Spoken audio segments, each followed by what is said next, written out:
Hello guys, आपका हमारे परीक्षा बिंदु चैनल पर स्वागत है। तो आज की क्लास ये अपनी थर्ड क्लास है जो हमने सीरीज चला रखी है आपके लिए दिल्ली पुलिस के एग्जाम से संबंधित। और इसमें सारे क्वेश्चंस करेंगे science, polity, history, geography, economics, statics. जो भी क्वेश्चन एग्जाम में पीछे पूछा गया है और आगे पूछे जाने की पूरी पूरी संभावना है, वो सारे क्वेश्चन हम इस क्लास के माध्यम से करेंगे। निम्नलिखित में से कौन मंत्री और भारत के राष्ट्रपति के बीच में संचार का माध्यम है? तो मंत्री और भारत के राष्ट्रपति के बीच में जो संचार का माध्यम है वो है प्रधानमंत्री। और जो प्रधानमंत्री होता है ये मंत्री परिषद का क्या होता है? मुखिया होता है। मंत्री परिषद का मुखिया कौन होता है? भारत का प्रधानमंत्री। तो ये एक तरीके से संचार का काम करता है, यानी कि जो मंत्री परिषद में अपने मंत्री हैं उनको राष्ट्रपति के साथ में जोड़ने का जो अपना काम करता है वो कौन करता है? प्रधानमंत्री करता है। और प्रेजेंट टाइम में बात करें भारत के प्रधानमंत्री कौन है, तो वो है नरेंद्र मोदी। ये प्रेजेंट टाइम में भारत के क्या हैं? प्रधानमंत्री हैं। और भारत के प्रथम प्रधानमंत्री कौन थे? तो पंडित जवाहरलाल नेहरू। ये भारत के प्रथम क्या थे भाई? प्रधानमंत्री थे। और भारत के प्रथम विदेश मंत्री भी कौन थे? तो भारत के प्रथम विदेश मंत्री भी थे पंडित जवाहरलाल नेहरू। और सबसे लंबे समय तक भारत के पीएम रहने वाले एकमात्र व्यक्ति कौन है अभी तक? तो वो है पंडित जवाहरलाल नेहरू। और भारत का सबसे युवा प्रधानमंत्री कौन बना था? तो वो बने थे भी राजीव गांधी। राजीव गांधी ये भारत के सबसे युवा प्रधानमंत्री थे। और भारत के सबसे बुजुर्ग प्रधानमंत्री जो हैं वो कौन बने थे अपने? तो वो बने थे मोरारजी देसाई। मोरारजी देसाई ये भारत के बुजुर्ग प्रधानमंत्री थे। और सबसे ज़्यादा बजट पेश करने वाले व्यक्ति कौन हैं? तो वो हैं मोरारजी देसाई। इनके द्वारा कितनी बार जो है वो बजट पेश किया गया था? 10 बार जो है वो बजट पेश किया था। किसके द्वारा भाई? मोरारजी देसाई के द्वारा। और जो मोरारजी देसाई हैं इनको भारत का भी अपना क्या मिल चुका है? सर्वोच्च सम्मान मिल चुका है। कौन सा? भारत रत्न। और पाकिस्तान का सर्वोच्च सम्मान भी मिल चुका है। पाकिस्तान का सर्वोच्च सम्मान कौन सा है? निशान ए पाकिस्तान। निशान ए पाकिस्तान भी मिल चुका है किसको भी? मोरारजी देसाई को, जिनको भारत का भी और पाकिस्तान का दोनों का सर्वोच्च सम्मान जो है वो मिल चुका है। अच्छा, आर्टिकल 74 एक के तहत क्या है? तो आर्टिकल 74 एक के तहत जो है वो अपना मंत्री परिषद है। और इसमें अपना मंत्री परिषद का जो मुखिया होता है वो कौन होता है? प्रधानमंत्री होता है। और उसको शपथ दिलाने का जो काम है वो कौन करता है अभी? तो वो करता है भारत का राष्ट्रपति। लोकसभा अध्यक्ष तो ये प्रेजेंट टाइम में कौन है अपने भारत के? तो ओम बिरला ये प्रेजेंट टाइम में भारत के लोकसभा जो है वो अध्यक्ष हैं। और कौन सी भी नंबर की लोकसभा चल रही है प्रेजेंट टाइम में? 17वीं नंबर की लोकसभा चल रही है। और उसके वर्तमान में लोकसभा अध्यक्ष कौन है? ओम बिरला। प्रथम जो लोकसभा अध्यक्ष थे वो कौन थे भाई? तो वो थे जीवी मावलंकर। गणेश वासुदेव मावलंकर ये प्रथम लोकसभा के क्या थे? अध्यक्ष थे। और प्रथम महिला जो स्पीकर थी लोकसभा की वो कौन थी भाई? तो वो थी मीरा कुमार। मीरा कुमार ये लोकसभा की प्रथम क्या थी भैया? महिला अध्यक्ष थी। और दूसरी कौन बनी थी? सुमित्रा महाजन ये दूसरी महिला थी लोकसभा की अध्यक्ष। और प्रेजेंट टाइम में कौन है? ओम बिरला कोटा बूंदी राजस्थान से जो है निर्वाचित हैं। और उपराष्ट्रपति, अच्छा, लोकसभा अध्यक्ष के लिए आर्टिकल ध्यान रख लेना, 93 आर्टिकल है। ठीक है, अपने भारत का जो लोकसभा अध्यक्ष है उसके लिए कौन सी आर्टिकल में प्रावधान है? तो आर्टिकल 93 के अंदर जो है वो प्रावधान है भारत के लोकसभा अध्यक्ष के लिए। और उपराष्ट्रपति, भारत का एक उपराष्ट्रपति होगा, इसका वर्णन किस आर्टिकल में है? तो इसका वर्णन है आर्टिकल 63 में। और प्रेजेंट टाइम में बात करें तो भारत के उपराष्ट्रपति कौन है? तो वो है जगदीप धनखड़। जगदीप धनखड़ ये भारत के प्रेजेंट टाइम में क्या है भाई? उपराष्ट्रपति हैं। और भारत के प्रथम उपराष्ट्रपति कौन थे? तो वो थे सर्वपल्ली राधाकृष्णन। सर्वपल्ली राधाकृष्णन ये भारत के क्या थे भाई? प्रथम उपराष्ट्रपति थे। और प्रेजेंट में कौन है? जगदीप धनखड़ है। और राष्ट्रपति पता है ना आपको कौन है? द्रौपदी मुर्मू। द्रौपदी मुर्मू ये प्रेजेंट टाइम में भारत की क्या है? राष्ट्रपति हैं। कौन से भी नंबर की राष्ट्रपति हैं?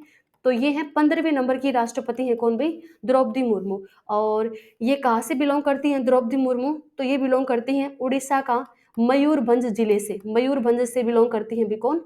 द्रौपदी मुर्मू। और ये कौन से समुदाय से संबंधित हैं द्रौपदी मुर्मू? तो संथाल समुदाय से। संथाल समुदाय से संबंधित है कौन? द्रौपदी मुर्मू। ये भारत की प्रथम आदिवासी महिला राष्ट्रपति हैं। और भारत की दूसरी महिला राष्ट्रपति हैं कौन? द्रौपदी मुर्मू। और राज्यसभा का सभापति कौन होता है? तो वही होगा जो भारत का उपराष्ट्रपति होगा। तो प्रेजेंट टाइम में भारत के उपराष्ट्रपति कौन है? जगदीप धनखड़। तो यही क्या है वर्तमान में भी राज्यसभा के क्या हैं? सभापति हैं।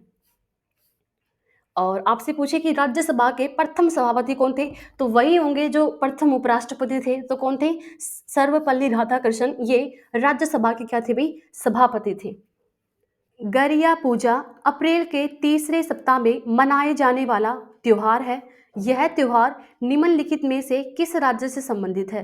तो गरिया पूजा ये किस राज्य का एक फेस्टिवल है जो अप्रैल के तीसरे सप्ताह में जो है सेलिब्रेट किया जाता है? तो ये मनाया जाता है त्रिपुरा राज्य में। त्रिपुरा राज्य का अपना फेस्टिवल है जिसका नाम क्या है? गरिया फेस्टिवल। और ये किससे संबंधित है? तो ये संबंधित है पशुधन और धन का देवता। पशुधन और धन का देवता है गरिया, और उसी की क्या की जाती है? इसके अंदर पूजा की जाती है। गरिया गरिया की ही पूजा की जाती है जिसको पशुधन और धन का देवता जो है वो कहा जाता है। तो ये त्रिपुरा राज्य की है। और त्रिपुरा की एक पूजा काफ़ी फेमस है जो बार बार एग्जाम में पूछी जाती है, खारची पूजा। खारची पूजा किस राज्य की है? तो ये भी अपनी त्रिपुरा की है। और केर पूजा भी किस राज्य की है? तो केर पूजा भी है कहाँ की? त्रिपुरा राज्य की है केर पूजा। और मध्य प्रदेश में जो है वो कौन सा उत्सव होता है? तो खजुराहो उत्सव। खजुराहो फेस्टिवल ये भारत में कहाँ पर आयोजित किया जाता है? तो खजुराहो फेस्टिवल का आयोजन किया जाता है भारत में कहाँ पर? मध्य प्रदेश राज्य के अंदर जो है इसका आयोजन किया जाता है। और कौन सा उत्सव मनाया जाता है यहाँ पर? तो और मनाया जाता है पंचमढ़ी उत्सव, और एक है अपना तानसेन संगीत उत्सव। तानसेन संगीत उत्सव ये भी किस राज्य का है? मध्य प्रदेश राज्य के अंदर जो है मनाया जाता है। और पंजाब का आपको पता है लोहड़ी। लोहड़ी किस राज्य का है भाई? तो पंजाब का है ये। और बैसाखी, बैसाखी फेस्टिवल भी किसका है भाई? पंजाब का। और एक मेला है अब की बार जो भरा गया है यहाँ पर, कौन सा? तो वो है झिंगा मेला। झिंगा मेले का आयोजन कहाँ पर किया गया था? पंजाब राज्य के अंदर जो है वो झिंगा मेले का आयोजन किया गया था। और एक है माघी मेला। माघी मेला भी किस राज्य का है भी? पंजाब राज्य का। अरुणाचल प्रदेश, यहाँ पर कौन सा उत्सव जो है वो सेलिब्रेट किया जाता है? तो अरुणाचल प्रदेश में एक तो मनाया जाता है लोसार फेस्टिवल। लोसार उत्सव ये कई राज्यों में सेलिब्रेट किया जाता है। सिक्किम में भी किया जाता है, लद्दाख में भी, और अरुणाचल प्रदेश में भी। और एक है सोलुंगा, ये कई बार एग्जाम में पूछा गया है। सोलुंगा फेस्टिवल किस राज्य का है? तो सोलुंगा है अपना अरुणाचल प्रदेश का। एक पूजा है जिसका नाम क्या है? दुर्गा पूजा। दुर्गा पूजा, दुर्गा पूजा किस राज्य की है अभी ये? तो ये है पश्चिमी बंगाल राज्य की है क्या? दुर्गा पूजा। और ये भारत की कौन सी भी नंबर की नॉन टेंजिबल साइट है, यानी कि जो अपनी अमूर्त धरोहर है, जो किसके अंदर शामिल है? यूनेस्को के अंदर शामिल है। कौन से भी नंबर की है दुर्गा पूजा? 14वें नंबर की जो है अपनी क्या है भाई? दुर्गा पूजा है। पायरिया एक किससे होने वाला एक संक्रमण है जो गम के ऊतकों को प्रभावित करता है। यदि अनउपचारित छोड़ दिया जाए तो यह अक्सर दांतों के नुकसान की ओर जाता है। तो जो पायरिया है, आपसे सीधा पूछा गया है कि पायरिया किससे होने वाला एक संक्रमण है? तो ये अपना होता है जीवाणु से। जीवाणु से होने वाला रोग है कौन सा? पायरिया। और किस बैक्टीरिया से होता है जो अपना पायरिया? तो ये होता है पायरिया एलेवोलारिस से। एलेवोलारिस बैक्टीरिया से होने वाला जो रोग है वो कौन सा है? तो वो है भाई पायरिया। जो पायरिया रोग है इसके अंदर होता क्या है? तो मसूड़ों में जो है वो सूजन आ जाती है, और मसूड़ों में जो है वो खून आने लगता है, और जो स्मेल है वो भी इसमें बैड स्मेल आने लगती है मुंह में से, ठीक है। और दांतों का जो है वो एक तरीके से डीके होने लगता है, दांत बिल्कुल कमज़ोर हो जाते हैं पायरिया के अंदर। तो पायरिया किससे होता है? जीवाणु से होता है। कौन सा रोग भी? पायरिया। अच्छा, जीवाणु से कौन कौन से रोग होते हैं? तो हम बात करें जीवाणु से होने वाले रोग कौन कौन से हैं। तो सबसे पहले बात करें जीवाणु की। तो जीवाणु जो है ये इसकी खोज किसके द्वारा की गई थी? एंटोनियो ल्यूवेनहोक के द्वारा। एंटोनी ल्यूवेनहोक के द्वारा किसकी खोज की गई थी भाई? जीवाणु की खोज जो है वो की गई थी। और आपसे पूछे कि विश्व का सबसे छोटा जो बैक्टीरिया है वो कौन सा है? तो वो है माइकोप्लाज्मा। सबसे छोटा जो जीवाणु है वो कौन सा होगा भाई? तो वो होगा माइकोप्लाज्मा। ये सबसे छोटा क्या है? बैक्टीरिया है। और जो बैक्टीरिया है वो कौन से किंगडम में आते हैं? तो ये आते हैं मोनेरा जगत में। मोनेरा जगत का जो है वो किस में आता है अभी? तो मोनेरा जगत में आते हैं अपने जीवाणु। और जीवाणु से कौन कौन से रोग होते हैं? तो जीवाणु से कौन कौन से रोग होते हैं? हैजा, ये एक प्रकार से जीवाणु से होता है। और पेचिस, ये भी बैक्टीरिया से होता है। टाइफाइड, टाइफाइड भी अपना जो मियादी बुखार है ये भी किससे होता है? बैक्टीरिया से होता है। और टीबी, टीबी भी किससे होता है? तो टीबी भी अपना बैक्टीरिया से होने वाला रोग है। टिटेनस, टिटेनस भी अपना बैक्टीरिया से होता है। और कुष्ठ रोग, कुष्ठ रोग यानी कि लेप्रोसी, लेप्रोसी भी किससे होता है भाई? तो ये भी बैक्टीरिया से होता है। और डिप्थीरिया, ये भी अपना एक बैक्टीरिया जनित जो है रोग है। और बात करें विषाणु संबंधित कौन से रोग हैं, तो विषाणु से होने वाले, तो सबसे पहले विषाणु के बारे में बात करें तो ये एक किसका अपवाद है? सेल थ्योरी का अपवाद है। कोशिका सिद्धांत का जो अपवाद है वो क्या है? विषाणु। क्यों है? आपको पता है ना कि इस ब्रह्मांड के अंदर जो भी अपनी लिविंग ऑर्गेनिज्म है, तो उनके अंदर क्या बताई गई है? उनके अंदर क्या बताई गई है? सेल बताई गई है। लेकिन जब विषाणु है, जब ये अपना बाहर रहता है तो इसके अंदर क्या नहीं पाई जाती? कोई भी सेल नहीं पाई जाती। और जब अपनी ये बॉडी में आता है तो इसको होस्ट सेल मिलती है, तब जो है इसका अपना पोषण होता है शुरू, किसका? विषाणु का। तो ये किसका अपवाद है? सेल थ्योरी का जो है क्या अभी अपवाद है। तो विषाणु, इसकी खोज किसके द्वारा की गई थी? तो जो विषाणु है इसकी खोज की गई थी इवान वोस्की के द्वारा। इवान नोस्की के द्वारा जो है वो विषाणु की खोज की गई थी। और विषाणु से होने वाले रोग कौन कौन से हैं? तो विषाणु से होता है, एक तो कोविड हो गया, कोविड था ना, तो ये अपना किससे हुआ था? ये कोविड-19, तो ये वायरस से संबंधित रोग है। चिकन पॉक्स, ये किससे होता है? तो विषाणु जनित रोग है। स्मॉल पॉक्स, खसरा, पोलियो, रेबीज, डेंगू, एचआईवी, ये सारे जो रोग हैं, चिकनगुनिया हो गया और SARS, chikungunya, SARS, bird flu, swine flu, ये सारे रोग किससे होते हैं भाई? तो ये होते हैं वायरस से। और कवक से एथलीट फूट भाई, एथलीट फूट ये अपना किससे होता है? दांत होता है, ये भी किससे होता है भाई? कवक से होता है। और परजीवी यानी कि जो प्रोटोजोआ है उससे कौन सा होता है? तो मलेरिया, मलेरिया हो गया।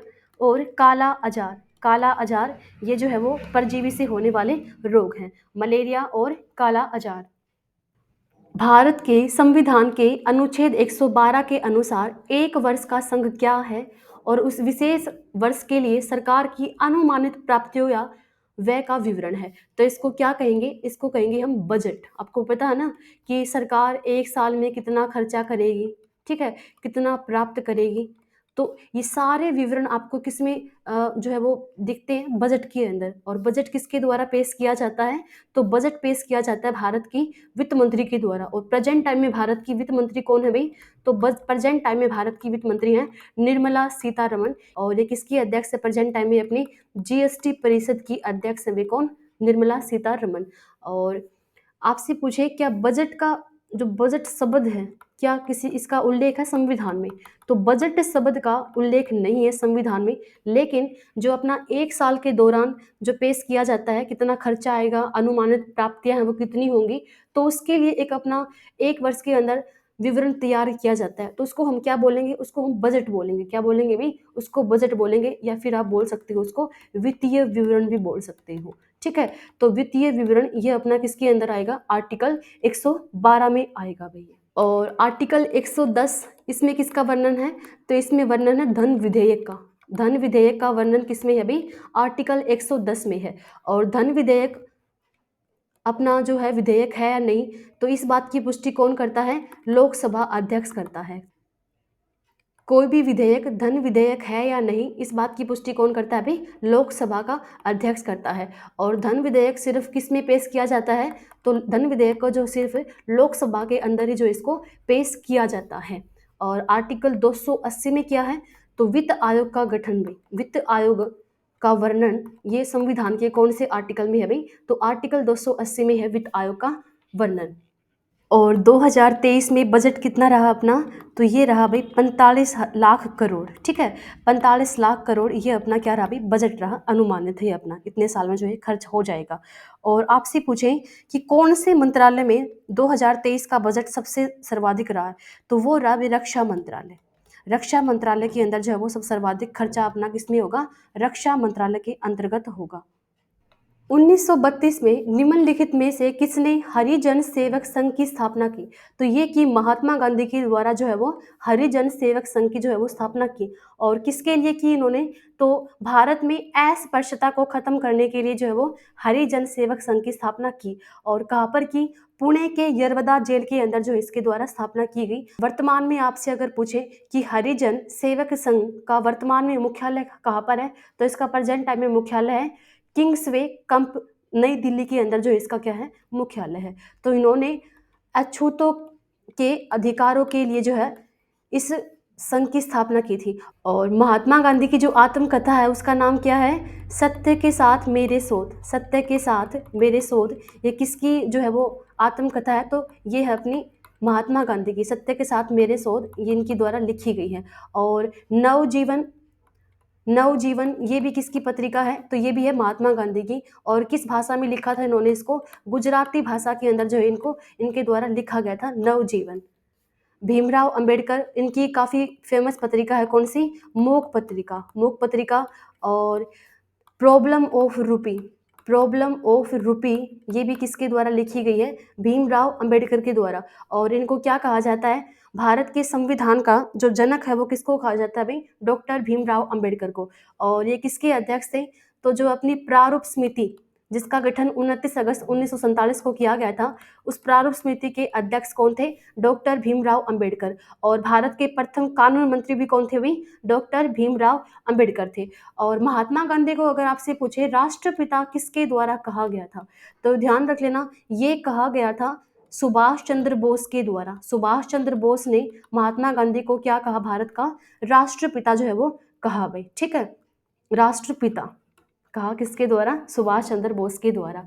और स्वामी विवेकानंद, इनका जन्म कब होता है भाई, 12 जनवरी 1863 को।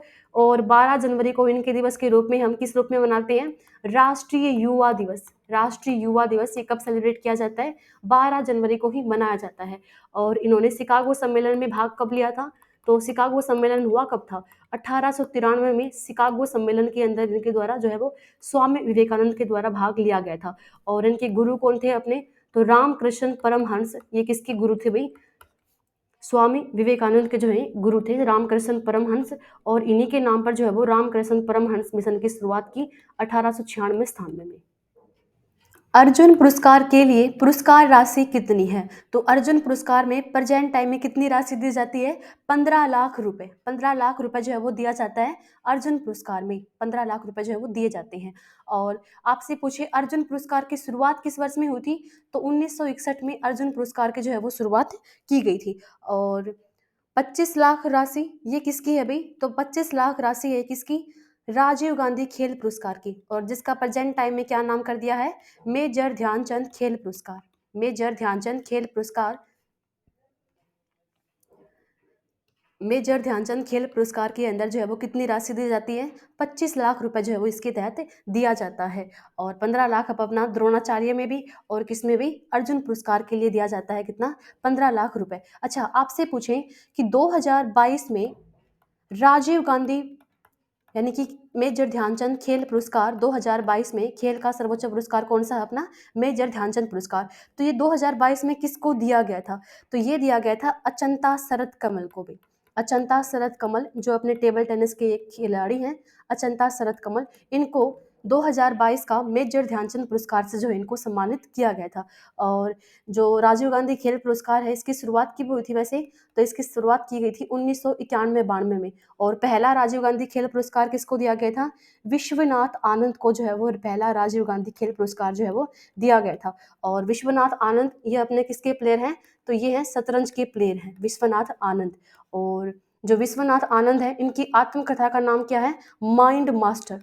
माइंड मास्टर ये किसकी आत्मकथा है भाई, तो ये है विश्वनाथ आनंद को। अच्छा खेल से संबंधित बात है, तो भारत में राष्ट्रीय खेल दिवस कब सेलिब्रेट किया जाता है, तो राष्ट्रीय खेल ये मनाया जाता है भाई 29 अगस्त को। और 29 अगस्त को ही क्यों मनाया जाता है, क्योंकि 29 अगस्त को जयंती आती है किसकी, मेजर ध्यानचंद की जो है वो जयंती आती है 29 अगस्त को। और मेजर ध्यानचंद का संबंध किस खेल से था, तो इनको हॉकी का जादूगर भी कहा जाता था भाई, ठीक है, हॉकी के खिलाड़ी थे। और हॉकी का जादूगर किसको कहा जाता था, मेजर ध्यानचंद को कहा जाता था।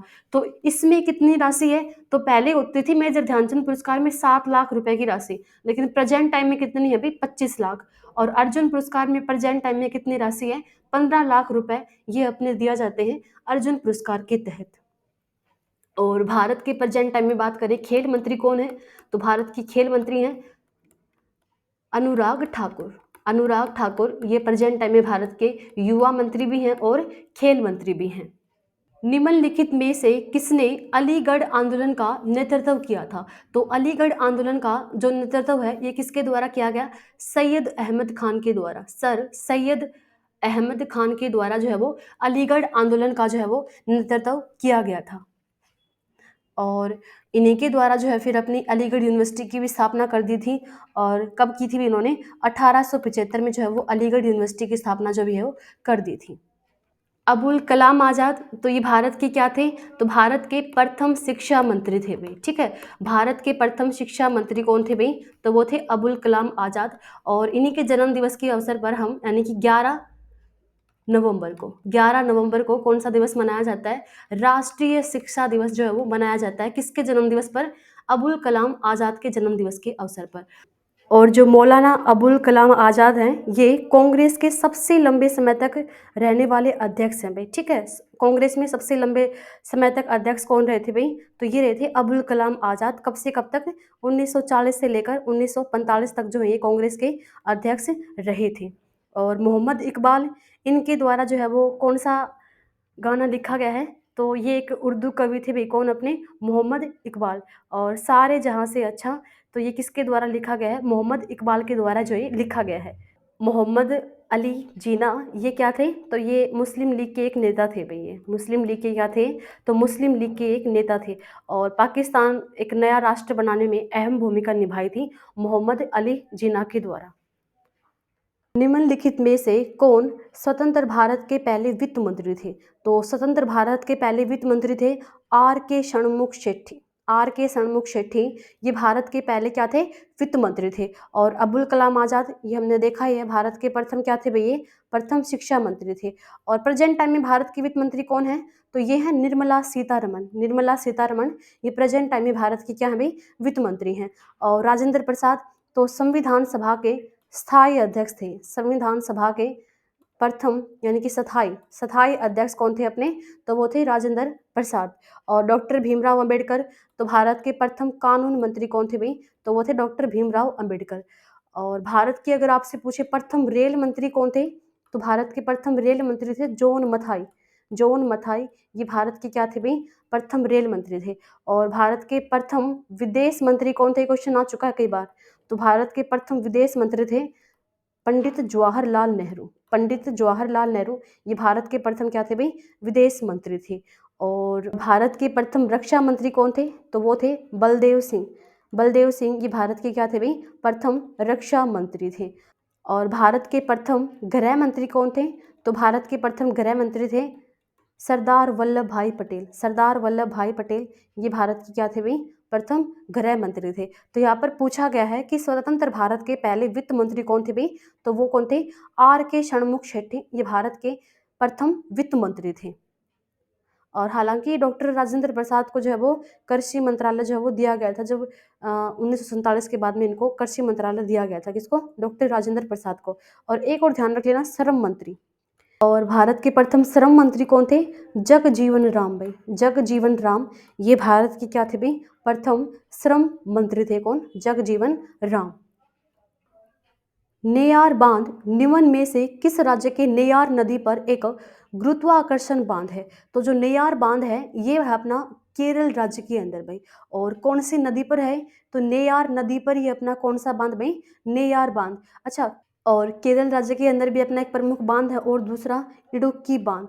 इडुक्की बांध है ये बना हुआ है भाई पेरियार नदी पर बना हुआ है इडुक्की बांध। तो भारत के प्रमुख बांध देख लेते हैं एक बार। तो आंध्र प्रदेश में कौन सा बांध है? तो आंध्र प्रदेश में अपना एक बांध है श्रीशैलम बांध भाई। कौन सा है? श्रीशैलम बांध। ये कहाँ पर है? आंध्र प्रदेश में। और कौन सी नदी पर बना हुआ है? कृष्णा नदी पर ये अपना बना हुआ है भाई। ठीक है, ये अपना तेलंगाना में भी आता है कुछ हिस्सा इसका। तो कृष्णा नदी पर कौन सा बांध बना हुआ है? श्रीशैलम बांध जो ये बना हुआ है। और उकाई बांध ये किस राज्य में है? तो उकाई बांध है ताप्ती नदी पर भाई। ठीक है, ताप्ती नदी पर है अपना कौन सा भाई? उकाई बांध है ताप्ती नदी पर। और एक बांध है दांतीवाड़ा बांध, ये भी कई बार पूछा गया है, दांतीवाड़ा बांध। तो ये भी है गुजरात में ही, लेकिन कौन सी नदी के किनारे पर है? बनास नदी के किनारे पर है दांतीवाड़ा बांध। और हिमाचल प्रदेश और पंजाब दोनों की सीमा के ऊपर बना हुआ है अपना कौन सा बांध में? भाखड़ा नांगल बांध, जो किस नदी पर बना हुआ है? सतलज नदी पर जो है बना हुआ है। और चमेरा बांध, ये कहाँ पर है? चमेरा बांध है अपना हिमाचल प्रदेश में। और चमेरा बांध किस नदी पर बना हुआ है? रावी नदी पर बना हुआ है भी कौन सा? चमेरा बांध। और एक परियोजना काफी बार पूछी गई है, बगलीहार परियोजना। बगलीहार परियोजना ये किस नदी पर है? तो चेनाब नदी पर है भैया, चेनाब नदी पर है बगलीहार परियोजना। कहाँ पर?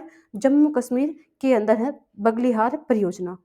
और एक बांध और ध्यान रख लेना जम्मू कश्मीर से ही अपना, उरी बांध, उरी हाइड्रोलिक बांध, ये किस नदी पर बना हुआ है? झेलम नदी पर बना हुआ है अपना कौन सा भाई? उरी हाइड्रो इलेक्ट्रिक बांध, झेलम नदी के ऊपर जो है इसको स्थापित किया गया है।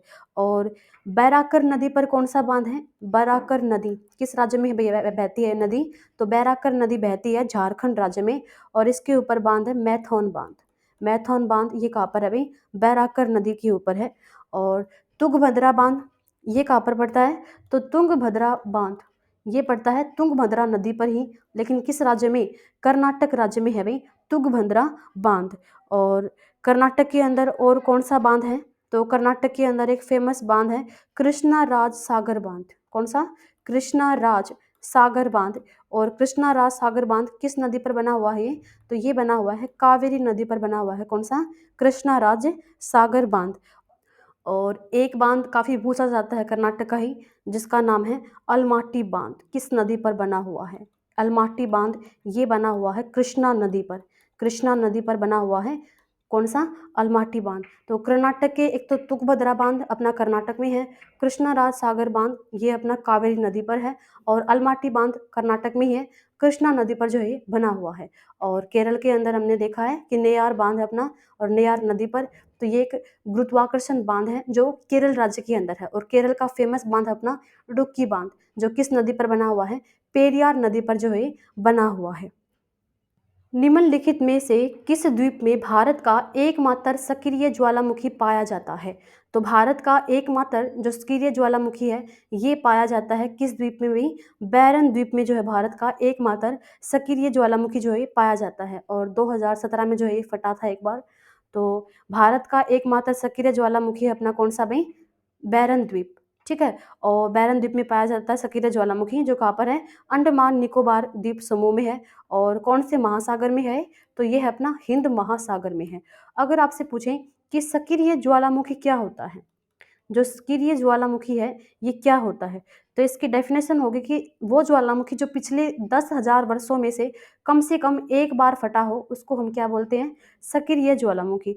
और निष्क्रिय ज्वालामुखी जो पिछले 10,000 सालों में नहीं फटा हो, उसको हम क्या बोलेंगे? निष्क्रिय ज्वालामुखी। और मृत ज्वालामुखी, जो ज्वालामुखी उसके फटने की संभावना है ही नहीं, उम्मीद ही नहीं है फटने की, तो वो कौन सा होगा? अपना मृत ज्वालामुखी जो है होगा।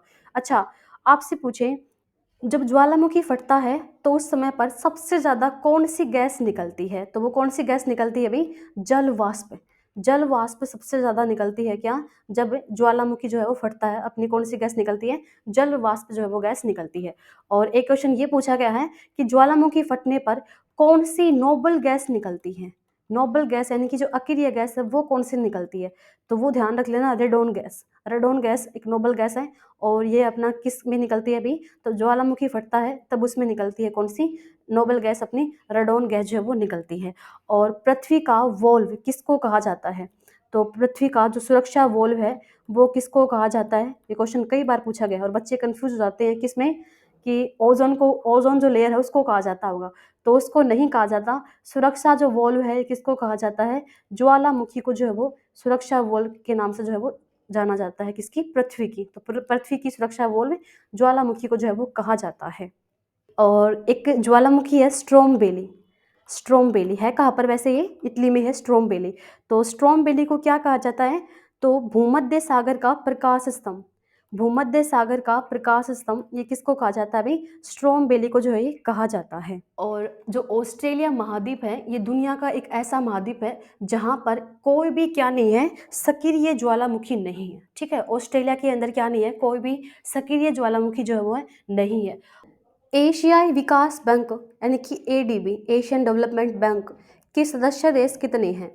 तो इसमें आते हैं 68 देश में। जो एडीबी बैंक है इसके अंदर टोटल मेंबर कितने हैं? 68 इसके अंदर क्या है भाई? मेंबर हैं। और एडीबी के बारे में बात करें तो इसकी स्थापना कब हुई थी, किस वर्ष में की गई थी? तो इसकी स्थापना हुई थी 19 दिसंबर 1966 को भाई। 19 दिसंबर 1966 को एडीबी बैंक की स्थापना की गई, जिसमें टोटल सदस्य देश कितने हैं? 68 हैं। और आपसे पूछे एडीबी का मुख्यालय कहाँ पर है? तो इसका मुख्यालय है मनीला। फिलीपींस की राजधानी क्या है? मनीला। और वहाँ पर मुख्यालय है किसका भाई? एडीबी का। और प्रेजेंट टाइम में इसके अध्यक्ष कौन है? प्रेजेंट टाइम में इसके अध्यक्ष हैं मासातसुको असाकावा। मासातसुको असाकावा ये प्रेजेंट टाइम में क्या है भाई? एडीबी के अध्यक्ष हैं। और अभी इसका जो नया उपाध्यक्ष है वो किसको बनाया गया है? भार्गव दास गुप्ता। भार्गव दास गुप्ता ये एडीबी के क्या हैं? उपाध्यक्ष हैं। और अगर आपसे पूछें कि जो क्या बताऊं, और मनीला के अंदर और किसका मुख्यालय है? तो मनीला के अंदर जो है वो अंतर्राष्ट्रीय चावल अनुसंधान संस्थान है भाई। ठीक है, अंतर्राष्ट्रीय चावल अनुसंधान का मुख्यालय भी कहाँ पर है? मनीला, फिलीपींस के अंदर है। और फिलीपींस गवर्नमेंट एक पुरस्कार देती है जिसको क्या कहा जाता है? एशिया का नोबेल पुरस्कार भी जो है वो कहा जाता है। और क्या नाम है उसका? रमन मैग्सेसे पुरस्कार। क्या नाम है भाई? रमन मैग्सेसे पुरस्कार। ये फिलीपींस गवर्नमेंट के द्वारा जो है दिया जाता है। और अब की बार किस भारतीय को दिया गया है? तो वो दिया गया है डॉक्टर रवि कैनन को, कैंसर के क्षेत्र में इलाज करने के लिए। ठीक है, डॉक्टर रवि कैनन को जो है वो रमन मैग्सेसे पुरस्कार 2023 से जो है वो सम्मानित किया गया है। दिल्ली सल्तनत की स्थापना किस वर्ष में की गई थी? तो दिल्ली सल्तनत की स्थापना ये की गई थी अपनी 1206 में। और दिल्ली सल्तनत पर सबसे पहला जो वंश है वो कौन सा था? तो वो था गुलाम वंश। और गुलाम वंश का दूसरा नाम क्या है? मामलुक वंश भी इसको जो है वो कहा जाता है। किसको भाई? गुलाम वंश को। और गुलाम वंश की स्थापना किसके द्वारा की गई थी? तो कुतुबुद्दीन ऐबक के द्वारा जो है वो गुलाम वंश की स्थापना की गई थी। ठीक है, और कब की थी? 1206 में। और 1210 तक जो है अपने रहते हैं भाई कौन? कुतुबुद्दीन ऐबक।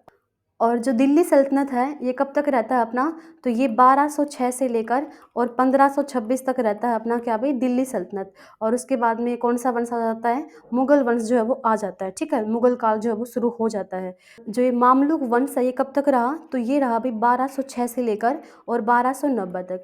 और फिर 1290 से लेकर और 1320 तक वो कौन सा वंश रहता है? तो 1290 से लेकर और 1320 तक रहता है खिलजी राजवंश। कौन सा राजवंश भाई?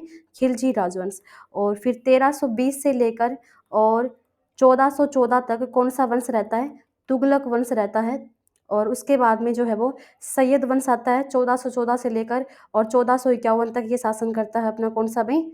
सैयद वंश। और उसके बाद में आता है 1451 से लेकर और 1526 तक कौन सा वंश रहता है? लोधी वंश जो ही रहता है। और लोधी वंश का अंतिम शासक था कौन? इब्राहिम लोधी, जो पानीपत के प्रथम युद्ध में क्या हो जाता है? हार जाता है। और उसमें जो बाबर है वो इसके अंदर क्या हो जाता है? जीत जाता है। तो बाबर जो है, बाबर के द्वारा कौन से शासक की जो है वो नींव रखी गई थी? तो बाबर के द्वारा स्थापना की गई थी किसकी भाई? मुगल वंश। ठीक है, मुगल वंश के संस्थापक कौन है भाई? बाबर है। कौन से ऐसे पेड़ होते हैं जो पत्तियों के बजाय कांटे यानी कि सुइयां उगाते हैं और फूलों के बजाय शंकु रखते हैं? तो ऐसे पेड़ों को जो है वो क्या कहा जाता है, यानी कि कौन से पेड़ होते हैं? तो ऐसे पेड़ों को कहा जाता है शंकुधारी सदाबहार वन में। ठीक है, जो शंकुधारी वन जो होते हैं ये शंकु असर कांटा लीव या स्केल लीव्ड सदाबहार पेड़ों से जो है बने होते हैं। और इनके अंदर जो है वो लंबी सर्दियाँ और उच्च वार्षिक जो है वो वर्षा होती है। किसके अंदर में? शंकुधारी वनों के अंदर जो है वर्षा होती है। और आपसे पूछें कि जो शंकुधारी वन है ये कहाँ पर जो पाए जाते हैं, किन जंगलों के अंदर जो है ये पाए जाते हैं? तो ये अपना टुंड्रा और दक्षिण में पर्णपाती जंगल में जो है ये पाए जाते हैं भाई। ठीक है, जो शंकुधारी वन है ये टुंड्रा और दक्षिण पर्णपाती जंगल के बीच में जो है ये पाए जाते हैं। और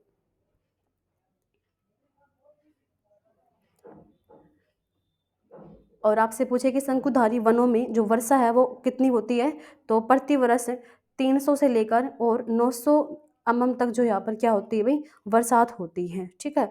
और कुछ समशीतोष्ण शंकुधारी वनों के अंदर जो है वो 2000 जो अपनी वर्षा भी हो सकती है। ठीक है। तो यहाँ पर पूछा गया है कि पत्तियों की बजाय उसके ऊपर क्या होते हैं, कांटे होते हैं, और फूलों के बजाय जो है वो क्या रखते हैं भाई, फूलों के बजाय वो एक प्रकार से शंकु रखते हैं। तो उनको हम क्या बोलेंगे, तो ये ऐसे वनों को हम बोलेंगे, ऐसे पेड़ों को बोलेंगे शंकुधारी सदाबहार वन भाई। अच्छा, वन से आपको ध्यान रखना है कि वन ये किस अनुसूची में आता है अपना, तो वन आता है संवर्ती सूची में। संवर्ती सूची का विषय है क्या भाई, वन। शिक्षा भी किसका है, संवर्ती सूची का ही है। और भारत के प्रेजेंट टाइम में जो वन मंत्री हैं वो कौन है भी, तो वो है भूपेंद्र यादव। भूपेंद्र यादव ये भारत के प्रेजेंट टाइम में क्या हैं, वन मंत्री हैं। शीश महल या महाराजा नरेंद्र सिंह द्वारा निर्मित दर्पण का महल निम्नलिखित में से किस शहर में स्थित है। तो जो दर्पण का जो महल है ये स्थित है पटियाला में भी। पटियाला के अंदर है क्या, दर्पण का महल। और इसका जो निर्माण है वो किसके द्वारा करवाया गया था, महाराजा नरेंद्र सिंह के द्वारा इसका निर्माण जो है वो करवाया गया था। और कब करवाया था इसका निर्माण, 1845 में जो इसका निर्माण करवाया गया था।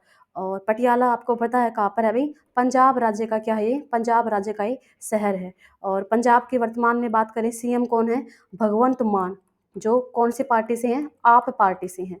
भगवंत मान ये प्रेजेंट टाइम में क्या है, पंजाब राज्य की क्या है, ये प्रेजेंट टाइम में सीएम है।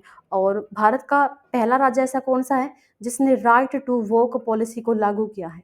राइट टू वोक पॉलिसी को लागू करने वाला भारत का प्रथम राज्य कौन सा बना है भाई, तो वो भी बना है पंजाब। और एक विधायक एक पेंशन योजना ये भी किस राज्य की है, तो एक विधायक एक पेंशन योजना ये भी अपना पंजाब राज्य से जो है संबंधित है। और पंजाब के अंदर अभी कौन से मेले का आयोजन किया गया था, झिंगा मेले का जो है वो आयोजन किया गया था। और गतका, गतका किस राज्य का मार्शल आर्ट है, तो गतका जो है ये पंजाब राज्य का क्या है भाई, ये मार्शल आर्ट है क्या, गतका। और अमृतसर में आपको पता है क्या है अपना, तो गोल्डन टेम्पल जो है कहाँ पर है अभी, अमृतसर के अंदर है अपना क्या अभी, गोल्डन टेम्पल। और यहाँ पर जलियांवाला बाग हत्याकांड भी हुआ था, कब हुआ था, अमृतसर में 13 अप्रैल 1919 को जलियांवाला बाग हत्याकांड जो है ये हुआ था अमृतसर में। निंगथुजा राजवंश ने किस पूर्ववर्ती रियासत पर शासन किया था, तो इसने शासन किया था मणिपुर राज्य पे। ठीक है, मणिपुर राज्य के ऊपर जो है वो शासन किया था किसके द्वारा भी, तो वो किया था निंगथुजा राजवंश के द्वारा मणिपुर पे जो है वो शासक किया था। और मणिपुर के वर्तमान में जो मुख्यमंत्री हैं वो कौन है भाई, अन बीरेन सिंह। ये प्रेजेंट टाइम में क्या है, मणिपुर के सीएम हैं। और मणिपुर के अंदर अपनी कौन सी झील पाई जाती है, लोकटक झील। लोकटक झील कहाँ पर पाई जाती है, मणिपुर में। और इस पर कौन सा नेशनल पार्क है, तो एकमात्र तैरता हुआ पार्क है कौन सा भाई, Keibul Lamjao national park. Keibul Lamjao national park ये कहाँ पर है, मणिपुर के लोकटक झील के ऊपर है। छत्तीसगढ़ इसकी राजधानी क्या है भाई, रायपुर इसकी राजधानी है। सिक्किम की राजधानी क्या है, तो सिक्किम की राजधानी है गंगटोक। और उड़ीसा की राजधानी क्या है भाई, भुवनेश्वर, ये उड़ीसा की क्या है, राजधानी है। तो जो निंगथुजा राजवंश है इसने मणिपुर पर जो है वो अपना शासन किया था। एनईएफटी वह प्रणाली है जिसमें किसी विशेष समय तक प्राप्त लेन देन को बैचों में संसाधित किया जाता है। तो एनईएफटी की फुल फॉर्म क्या होगी, तो इसकी फुल फॉर्म होगी नेशनल इलेक्ट्रिक फंड ट्रांसफ़र, यानी कि राष्ट्रीय इलेक्ट्रॉनिक फंड ट्रांसफ़र। ये किसकी फुल फॉर्म होगी भाई, एनईएफटी की जो है क्या होगी, फुल फॉर्म होगी। और एक तरीके से ये अपना किस में काम करता है, तो ये पैसे का लेन देन करने का जो है अपना काम होता है किसके अंदर, एनईएफटी। लॉर्ड रिपन के द्वारा शिक्षा सुधार के लिए हंटर आयोग की नियुक्ति किस वर्ष में की गई थी, तो जो हंटर आयोग है इसकी नियुक्ति की गई थी 1882 में। 1882 में हंटर आयोग की नियुक्ति की गई। और हंटर आयोग का संबंध किससे है, तो इसका संबंध है भी शिक्षा के सुधार से। शिक्षा के सुधार के लिए जो इसका गठन किया गया था। और शिक्षा से संबंधित अपना एक आयोग है कौन सा, 1854 में आया था ये, वुड्स डिस्पैच। वुड्स डिस्पैच का संबंध किससे है भाई, तो इसका संबंध भी ध्यान रख लेना, शिक्षा से ही है। ठीक है, शिक्षा से ही है। और प्रेजेंट टाइम में भारत के शिक्षा मंत्री कौन है, तो धर्मेंद्र प्रधान ये प्रेजेंट टाइम में भारत के क्या हैं, शिक्षा मंत्री हैं। और शिक्षा किस सूची का विषय है, तो शिक्षा समवर्ती सूची का जो है ये विषय है। और जो लॉर्ड रिपन है इनको क्या कहा जाता है, तो इनको स्थानीय स्वशासन का जो जनक है वो किसको कहा जाता है भाई, लॉर्ड रिपन को स्थानीय स्वशासन का जनक कहा जाता है। और इनके द्वारा कौन से एक्ट को जो है वो खत्म किया था, तो वर्नाकुलर प्रेस एक्ट को किसके द्वारा निरस्त किया था, तो लॉर्ड रिपन के द्वारा निरस्त किया गया था। और लॉर्ड रिपन के समय पर ही भारत में नियमित जनगणना जो है वो की गई थी। कब की गई थी, 1881 में। अंग्रेजों और बर्मा के बीच किस संधि के कारण वर्ष 1826 में अंग्रेजों ने असम को नष्ट कर दिया था, तो ये किया था यंडाबू की संधि के द्वारा। ठीक है, यंडाबू संधि ये अंग्रेजों और बर्मा लोगों के बीच में हुई थी ये, और इसमें जो है अंग्रेजों के द्वारा असम राज्य को जो है वो नष्ट कर दिया गया था। असम, इसकी राजधानी क्या है भाई, तो असम की राजधानी है दिसपुर, ये असम की राजधानी है। तो प्रेजेंट टाइम में जो असम राज्य के सीएम है वो कौन है, हेमंत बिस्वा शर्मा। हेमंत बिस्वा शर्मा ये प्रेजेंट टाइम में क्या है भाई, असम राज्य के सीएम हैं। और जो सुगोली की संधि है ये किस किस के बीच में हुई थी, तो जो सुगोली की संधि है ये नेपाल और अंग्रेजों के बीच में की गई थी उस समय पर। ठीक है, और कब हुई थी ये, 1815 में सुगोली की संधि जो है वो की गई थी। और सालबाई की संधि ये किस वर्ष में हुई थी, तो सालबाई की संधि हुई थी 1782 में। 1782 में सालबाई की संधि हुई मराठा और अंग्रेजों के बीच में। और तितालिया की संधि ये किस वर्ष में हुई थी, 1817 में।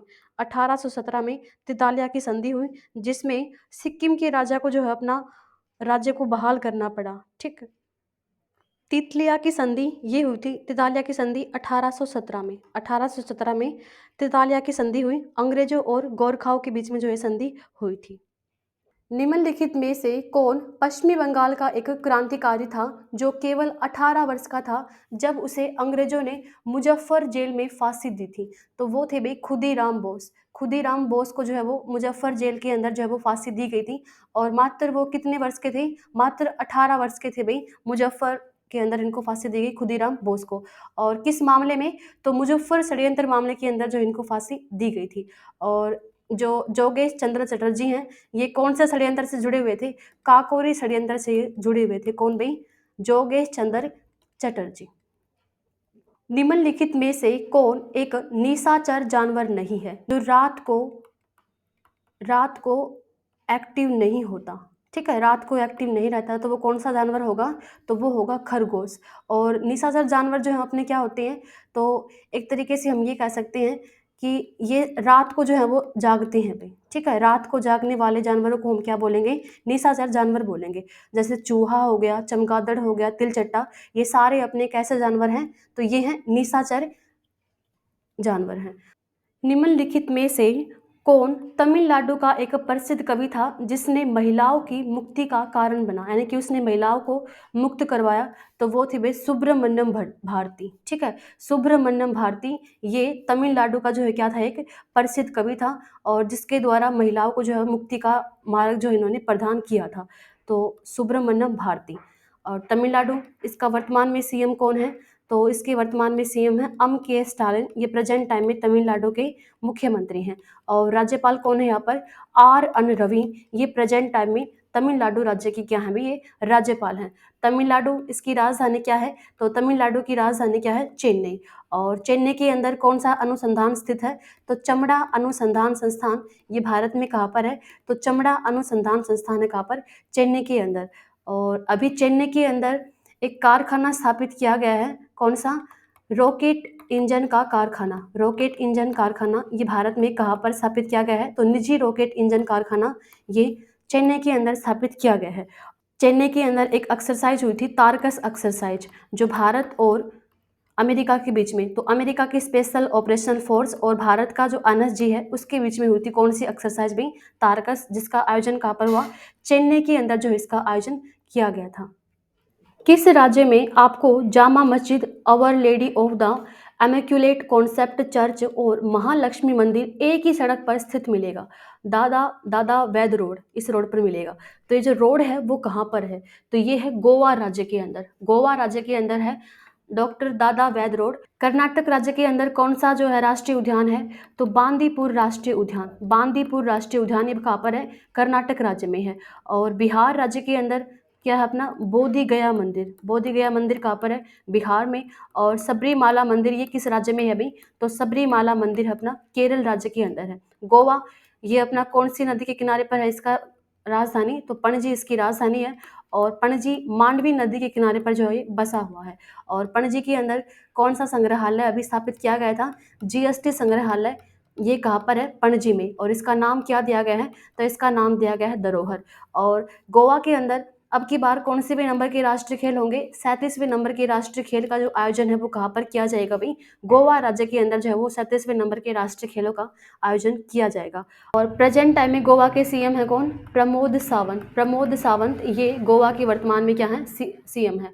और PS श्रीधरन पिल्लई ये प्रेजेंट टाइम में क्या है भाई? गोवा के राज्यपाल हैं। गोवा को पुर्तगालियों से मुक्त कब करवाया था?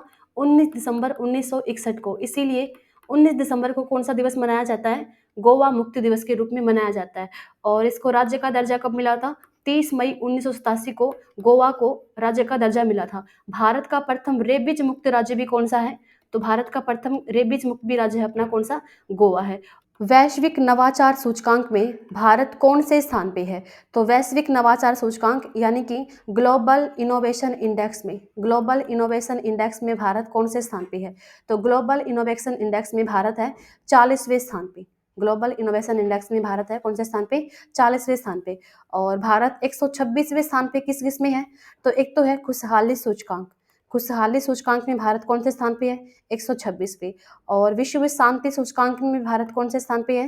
तो विश्व शांति सूचकांक में भारत 126वें पे है। और 127वें में किस पे है? तो ग्लोबल जेंडर गैप इंडेक्स में, जेंडर गैप इंडेक्स में भारत कौन से स्थान पे है अभी? तो जेंडर गैप में है भारत 127वें स्थान पे। और 111वां स्थान किस में है?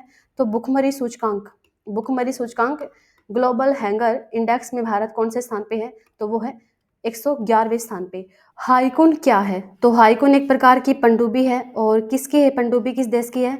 तो ताइवान की स्वदेशी पनडुब्बी है कौन सी भाई? हाइकुन। तो हाइकुन एक प्रकार की पनडुब्बी है। और सुपर कंप्यूटर, तो वर्तमान में बात करें विश्व का सबसे शक्तिशाली सुपर कंप्यूटर कौन सा है? तो वो है फ्रंटियर। और फ्रंटियर किस देश का है? तो फ्रंटियर है अमेरिका देश का। और इस साल का प्रथम जो चक्रवात है वो कौन सा था? मोचा चक्रवात इस साल का प्रथम चक्रवात था। और मोचा नामकरण किसके द्वारा दिया गया था भाई? यमन देश के द्वारा जो है वो मोचा चक्रवात का नाम दिया गया था। दुर्लभ धातु वनेडियम की खोज कहाँ पर की गई है? तो जो दुर्लभ धातु वनेडियम है इसकी खोज कहाँ पर हुई है? तो गुजरात राज्य के अंदर जो है इसकी खोज की गई है। कौन सी धातु की? वनेडियम धातु की। और वनेडियम ये एक प्रकार की मेटल है। और इसका एटॉमिक नंबर जो है वो क्या होगा भाई? तो इसका एटॉमिक नंबर है 23। ठीक है, 23 ये अपना किसका एटॉमिक नंबर है? वनेडियम का जो है ये एटॉमिक नंबर है। और विश्व के अंदर बात करें कि वनेडियम का भंडार किस देश में है? सर्वाधिक वनेडियम भंडार वाला जो देश है वो कौन सा है भाई? तो वो है ब्राजील देश। ब्राजील ये सर्वाधिक वनेडियम भंडार वाला देश है। और ये कहाँ पर पाई गई है वनेडियम धातु? अपने भारत में, गुजरात में। और कुछ टाइम पहले ही लिथियम धातु कहाँ पर पाई गई थी? तो लिथियम धातु के भंडार पाए गए थे कहाँ पर भाई? जम्मू कश्मीर के अंदर जो है वो लिथियम धातु के भंडार जो है वो पाए गए थे। और जो ये वनेडियम है इसका यूज कहाँ पर किया जाता है? तो वनेडियम का जो यूज है स्टील और टाइटेनियम को मजबूत बनाने के लिए इसका यूज किया जाता है। और इसका use as a secondary battery के तौर पे भी किया जाता है। सेकेंडरी जो बैटरी होती हैं उसमें भी किसका यूज किया जाता है? वनेडियम का जो यूज किया जाता है। तो ये थी अपनी आज की क्लास और आई होप आपको पसंद आई होगी। तो अगर आपको हमारा कंटेंट, हमारा वीडियो अच्छा लगता है तो आप अपने दोस्तों के साथ में शेयर कीजिए और हमारे परीक्षा बिंदु चैनल को जो है वो सब्सक्राइब कीजिए। Thank you class.